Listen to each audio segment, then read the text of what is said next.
over food stamps from overseas? Well, first of all, that's not the case. I'm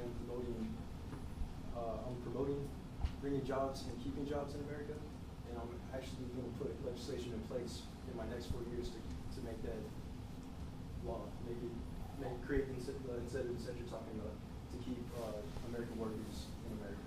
And that's something I always promoted as a lawmaker, or as a president and as a senator. That's something I was always in support of.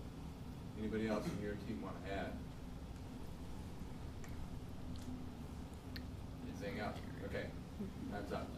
Okay, now the question for President Obama to Governor Romney. Well, I'm glad you brought up the issue of outsourcing.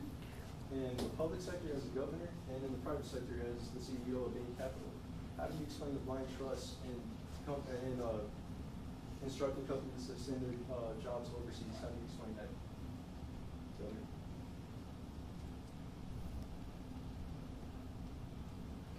What was that last part again about the blind trust or what? In regards to blind trust, you not knowing knowing that they're sending shipping jobs overseas, but you're the CEO, you have to be knowing what's going on in your own company. In regards to, especially the issue of shipping American jobs overseas, that's something that you should be aware of as CEO of the company. How do you explain that here? Well, as a businessman, there are certain aspects of the job that are left to other people. Now, yes, as CEO, it's my job to know these things, and as soon as I found out about them, I took measures to fix that. And as governor? Policy wonk. Being a CEO, one of my major concerns are the shareholders, and if there's more profit, not just for my company but also for my shareholders, that we have to deal with different countries and different companies that may be overseas. That's what I got to do. That's only because under your administration and with your high regulation, my tax rate is the highest that it's ever been as a corporation. Next door, Canada, is lower than mine. I'm almost being forced to deal with everyone else instead of dealing with the manufacturers and the industrialists here in America because of your tax rates and your policies here in America.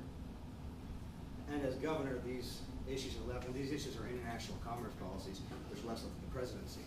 And if you remember, while I was governor, you were the president. Okay. No. All right. Now in the interest of time, we're now going to have our closing remarks. We'll start again with Governor Romney, and then President Obama. You'll have yours. So this is closing remarks. So go ahead and go to the podium, Governor Romney, and give us your closing remarks.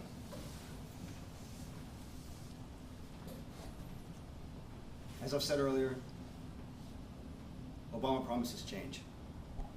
And as I've said earlier, he delivered change. He delivered change in a lower credit rating for the World Bank. He delivered change in a default. He delivered change in the highest debt that we've ever been in. Can we stand another 4 years of this type of administration? Or should we get somebody who balances budgets? Should we get somebody who knows how to handle money, like I have my entire career? Should we get somebody who knows how to work with the Democrats and the Republicans, like I worked with them in Massachusetts?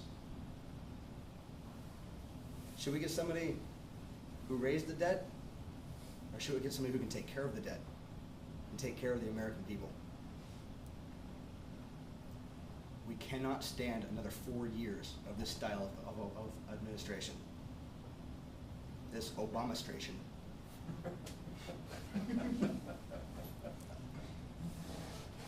It is absolutely pertinent that Obamacare is repealed due to its unconstitutionality and the fact that $716 billion would be taken out of federal aid for patients in order to keep it afloat in the first place. $716 billion. Like I said, for the American people, Romney and Ryan in 2012. Thank you, Governor.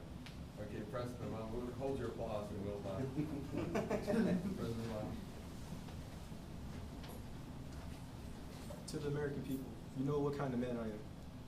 You know, through my policies, we helped get over a great recession, and we helped overturn the policies that got us into this mess.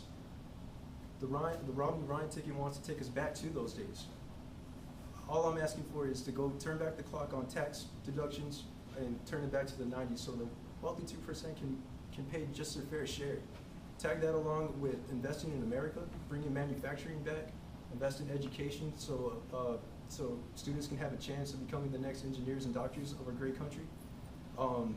Making our nation energy independent by taking advantage of our own natural resources, but investing in the resources of tomorrow, like wind and solar energy. That's something that Romney is sadly, he's stuck in the 1920s or something, 20th century mentality in regards to that issue. I'm gonna bring back America to the prosperity that it had in the 90s. And you have my pledge as your president to fight for the middle class, fight for the average American out there, not just the 47% of well-off Americans, or actually the 2% of well-off Americans. I will fight for small business jobs out there. Governor Romney says he supports middle-class small businesses out there, but the fact is, his idea of small business is people like him and me. That's not what the American people see. That's not how the American people see small business. 97% of small businesses make under $250,000. My policies do not affect them. Governor Romney's policies do affect them. As your president, I will fight for you, and if you give me another opportunity for 4 years, I won't let you down. Thank you. God bless. Now let's give him a hand. Yeah. Okay, I've been doing these debates for a long time. This is one of the best, if not the best, debates I've ever had. So I really and the hand of all of you who helped prepare him for the debate. It was really very, very good. So I appreciate it. All right, that's it for tonight. We'll see you next Tuesday.